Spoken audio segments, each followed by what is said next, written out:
When we talk about witchcraft or the idea that unseen forces might be working against us, many people immediately imagine something out of a movie: dark rituals, cloaked figures, strange symbols on the ground. But the reality is more subtle and far more relevant to everyday life. The truth is that not all battles in this world are fought with swords or guns, and not all enemies appear before us with visible weapons. Some of the greatest struggles we face are invisible, and they unfold in silence, in the shadows, often without us even realizing. This is why the first step is not fear, but awareness. Think of it like the wind. You do not see it, but you feel its force when it brushes against your face, or when it bends the trees, or when it pushes against your body as you walk. Witchcraft, negative energy, or intentional harm from others works in a similar way. You may not see it directly, but you feel its weight. You sense it in the way your spirit feels heavy, in the sudden turn of events in your life, or in the patterns of misfortune that cannot be explained logically. To dismiss it entirely is to leave yourself blind to forces that may be shaping your path. Now, this does not mean that every problem in your life is caused by someone else's envy or ritual. That would be too simple, and it would make us powerless, like leaves blown helplessly by the wind. Life is more complex than that. But what it does mean is that there are times when unseen energies, born out of jealousy, hatred, or manipulation, intersect with our reality. And when they do, they can drain us in ways we don't immediately understand. The question then becomes, are we aware enough to recognize when such forces are at play? Psychology tells us that the mind is deeply affected by belief, expectation, and the energy of those around us. If a person constantly wishes you harm, if they focus their thoughts on your downfall, it plants seeds, subtle, invisible, that begin to affect your state of mind and even your choices. We know this because human beings are deeply interconnected. We are influenced not just by what people say, but by what they project. Sometimes the most dangerous weapons are not the ones that touch your skin, but the ones that touch your spirit. Philosophically, this raises an even deeper point. Life is not just a physical journey, it is a spiritual one. Every culture, from Africa to Asia, from Europe to the Americas, has acknowledged this truth in one form or another. They gave it different names: evil eye, curses, witchcraft, but all pointed to the same recognition: human beings carry both light and shadow, and when the shadow is directed at another, it has the power to wound. Whether you view it as energy, psychology, or spirituality, the effect is real. And the wise know that ignoring it does not protect you, awareness does. So the first and most powerful realization is this: you are part of an invisible battlefield, whether you choose to acknowledge it or not. And in that battlefield, the greatest mistake is to believe you are untouchable simply because you cannot see the arrows being shot your way. Awareness is your shield. The moment you open your eyes to the possibility that unseen forces are shaping your experience, you gain the power to take back control. You begin to watch the patterns, to listen more carefully to your own intuition, and to notice when things are out of balance. The invisible battle is real, but it is not meant to paralyze you with fear. It is meant to awaken you to a deeper level of life, a level where you do not walk blindly, but with clarity, with perception, and with strength. Because once you recognize the battlefield, you no longer walk as prey. You walk as a warrior. And that is the thought I want to leave you with for now. Not all enemies come with weapons in their hands. Some come with envy in their hearts and shadows in their thoughts. But even the strongest shadows cannot survive in the presence of light. Your task, then, is not to fear the darkness, but to grow your light so powerfully that no force, seen or unseen, can overcome it. If we want to understand how witchcraft and negative energy work, we must first strip away the illusions that surround them. Too often, people imagine it as something distant, exotic, or theatrical, something that happens in hidden temples or faraway villages. But the reality is that witchcraft is not always about rituals with fire, blood, or strange objects. At its essence, it is about influence. It is about directing thought, intention, and energy in a way that interferes with another person's path. Once we understand this, we begin to see that witchcraft is not just a matter of folklore. It is a human act rooted in envy, control, and manipulation. Every human being carries energy. This is not mysticism, it is a simple fact of life. You know this from experience. You walk into a room and, without anyone saying a word, you feel whether the atmosphere is heavy or light. You meet someone for the first time and instantly sense whether they bring calmness or unease. We call this intuition. But what we are really describing is the silent communication of energy. When someone engages in witchcraft, or when they direct sustained negative intention towards you, They are consciously or unconsciously manipulating this invisible field. What makes it powerful is not necessarily the ritual itself, but the force of human intention behind it. When a person's thoughts are filled with envy and resentment, and when they concentrate on bringing another down, that intention takes shape in ways both psychological and spiritual. Psychologically, their negativity can erode your confidence, affect how you see yourself, and subtly influence your decisions. Spiritually, it can weigh upon you like an unseen burden, clouding your clarity and draining your inner strength. Some might say, but isn't that just in the mind? Yes, but here is the deeper truth. The mind is the gateway to everything. If your mind is weakened, your spirit follows. If your mind is filled with fear, hesitation, or doubt, your body reacts, your energy contracts, and your life begins to spiral downward. That is why witchcraft, in its most dangerous form, is less about external rituals and more about what it does to your inner world. It convinces you to surrender your power, to accept defeat before the battle has even begun. Philosophically, this brings us to a profound realization: witchcraft is not only an attack from outside, it is also an agreement we make within. The moment we believe that we are cursed, or that someone has ultimate power over us, we hand them the keys to our spirit. Fear, then, is the true prison. It is not the ritual that binds you, it is the belief that you are bound. And yet, the opposite is also true. The moment you refuse to internalize that fear, the chains break. The spell loses its hold, because you no longer carry it within you. But we must be careful here. This is not to say that witchcraft is powerless or that envy has no effect. Rather, it means that while these forces can touch us, they cannot define us unless we allow them to. The shadow may fall across your path, but it cannot extinguish the sun. Understanding this difference is the foundation of protection. Because when you know what witchcraft really is, not some supernatural monster, but the weaponization of human intention, you begin to see it clearly, and when you see it clearly, you are no longer a passive victim. You are an active defender of your inner world. So let us carry this clarity forward. Witchcraft is not about superstition, it is about energy. It is not about demons dancing in the night, but about people choosing to direct their shadow instead of their light. And if others can choose to use their energy against you, then you too can choose to strengthen your energy in defense. This is the deeper truth, that while negative forces exist, your spirit is never powerless. And here is the line I want you to remember: darkness has no life of its own. It only exists where light has been withdrawn. Your task is not to fear the darkness, but to become so full of light that no shadow, no envy, no curse can ever hold you. When we speak about unseen forces, it is not enough to simply acknowledge that they exist.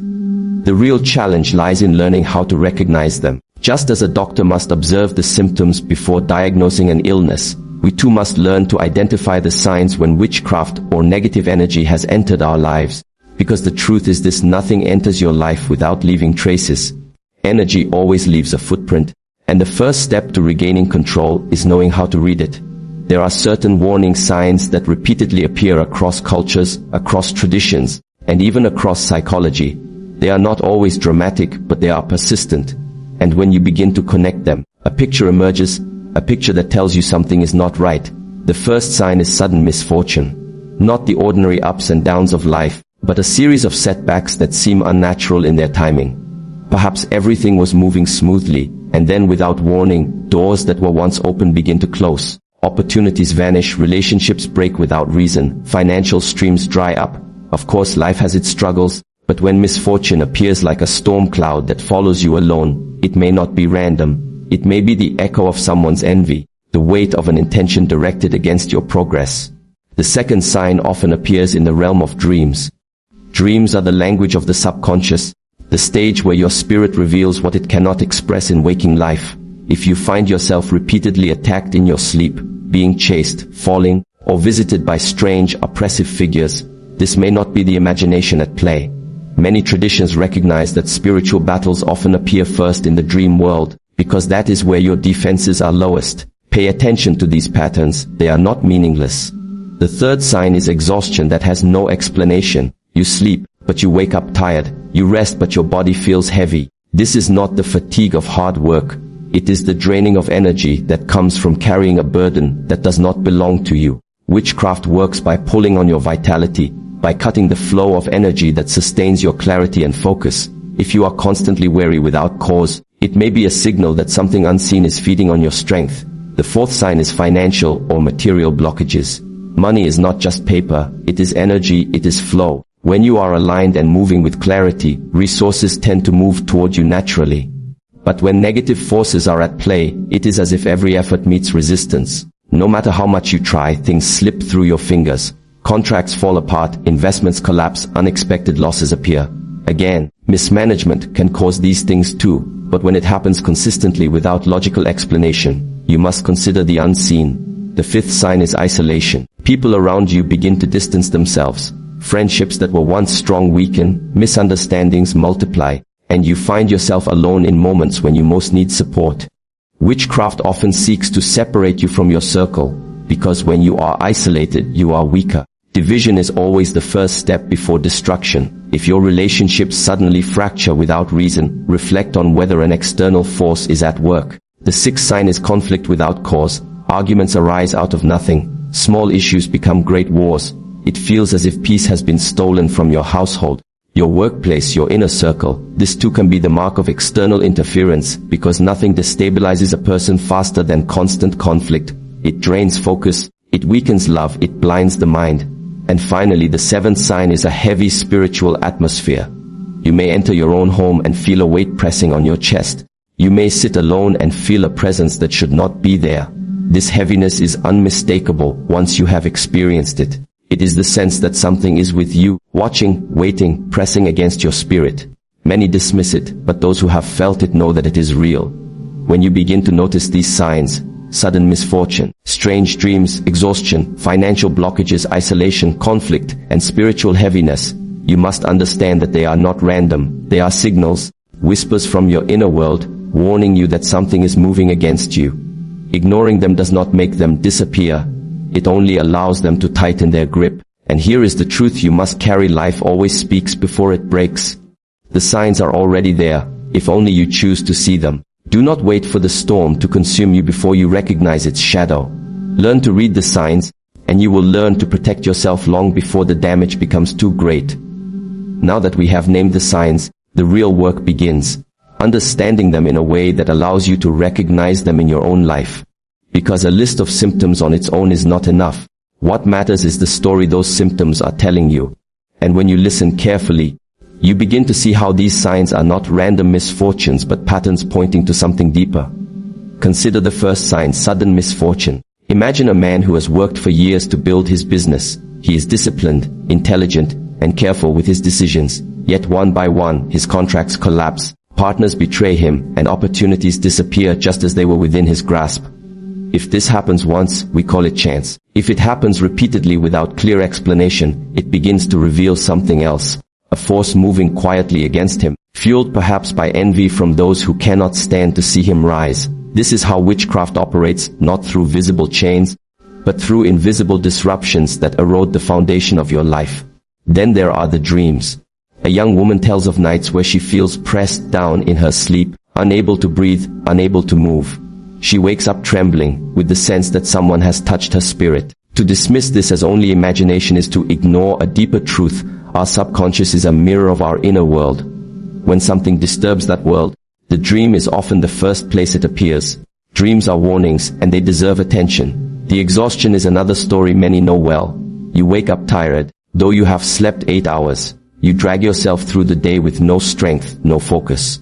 Doctors run tests and find nothing wrong. It is here that psychology and spirituality meet. Negative energy is not seen on an X-ray, but it weighs on you all the same.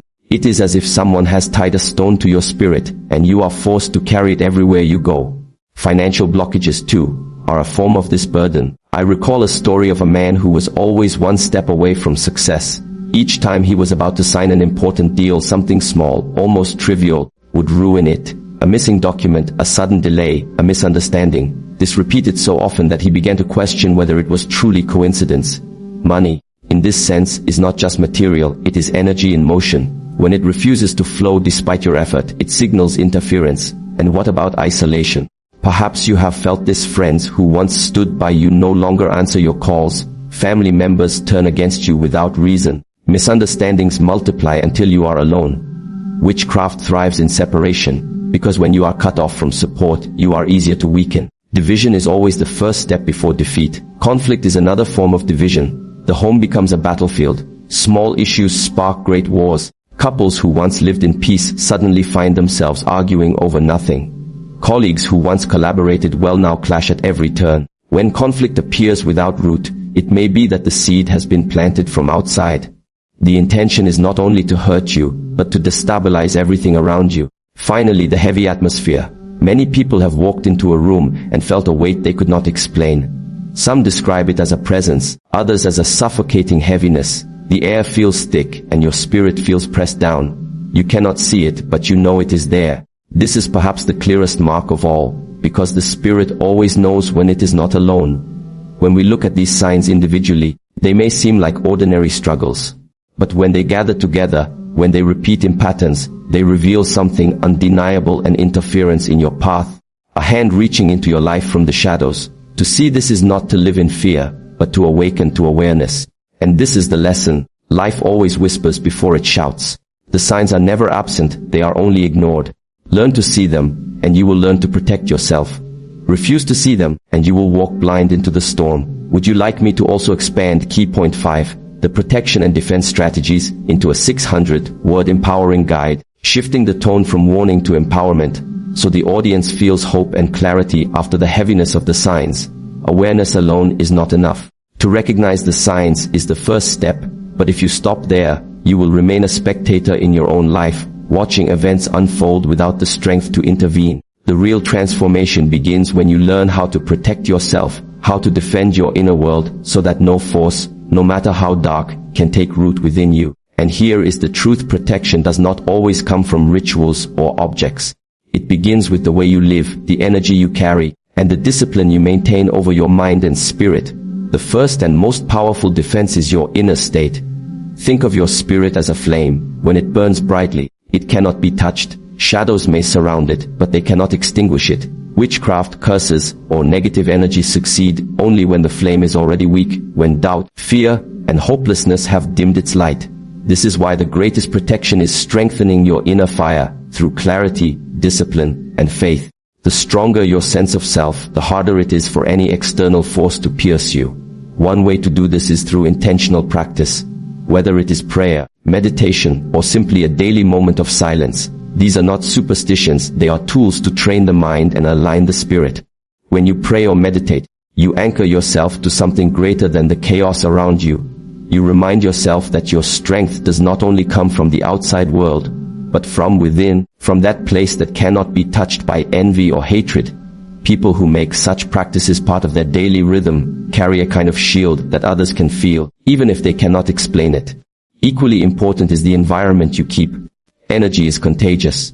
If you surround yourself with people who constantly complain, who speak of failure, who thrive on conflict, you are exposing your spirit to poison every single day.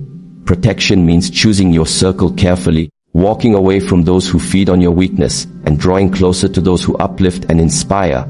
Even in moments of loneliness, it is better to be alone in peace than to be surrounded by those who quietly wish for your fall. Then there is the discipline of the mind. Witchcraft often works by planting seeds of fear or doubt within you. If you allow those seeds to grow unchecked, they will take root and choke your confidence. But if you train your mind to question those thoughts, to replace them with strength, the spell is broken before it even begins. This is not easy. It requires vigilance. But remember, no one can control your thoughts unless you allow them to. The mind, once trained, becomes the strongest fortress. There is also a practical layer to protection. Keep your body strong, because the state of the body influences the state of the spirit. Eat with discipline, rest with intention, move with purpose. A body weighed down by neglect becomes an easy vessel for weakness. A body cared for becomes a partner in your protection. Balance the physical and the spiritual, and you will notice how much harder it becomes for darkness to attach itself to you. Finally, remember that light must be shared. When you do good for others, when you speak words of encouragement, when you live in service rather than envy, you not only protect yourself, you weaken the hold of negative forces in the world around you. Darkness thrives in selfishness, but it starves in the presence of generosity. The more light you spread, the more light surrounds you. So protection is not about living in fear, looking over your shoulder, or building walls around yourself. It is about cultivating strength so deep that no curse, no whisper of envy, no hidden ritual can find a place to land within you. And once you understand this, you will realize that the battle is never about the enemy outside. It is about the warrior inside. Carry this truth with you. No one can steal your power without your permission. Guard your mind, strengthen your spirit, protect your light, and you will walk through shadows untouched. Everything we have spoken about so far leads to one final realization: awareness without action is incomplete, and protection without purpose is shallow. To truly free yourself from the grip of unseen forces, you must reclaim your power. And this is not about revenge, nor about trying to control others.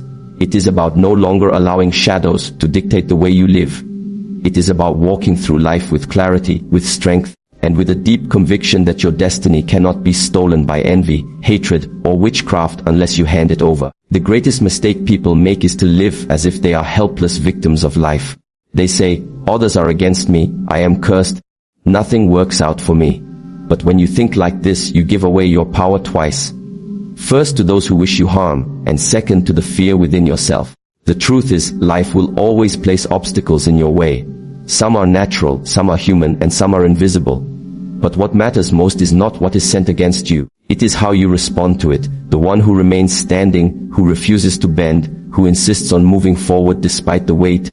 This is the one who overcomes. Philosophically, it comes down to this: you can either live as the target of shadows or as the bearer of light. Shadows have no substance of their own. They exist only because light is present.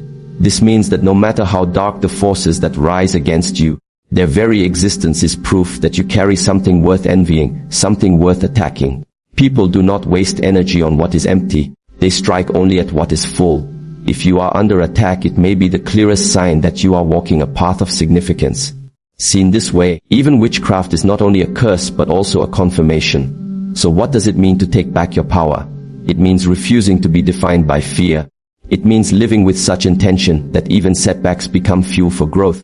It means no longer waiting for circumstances to align perfectly, but instead aligning yourself so strongly that circumstances have no choice but to bend. It means carrying yourself as someone who understands that destiny is not something fragile to be stolen. It is something forged within, tested by fire, and strengthened through trial. In practical terms, it means holding on to faith, not just in the spiritual sense, but faith in yourself, faith in your purpose, faith in the meaning of your struggles. It means carrying discipline in your thoughts, refusing to dwell on weakness or failure, and instead feeding your mind with strength.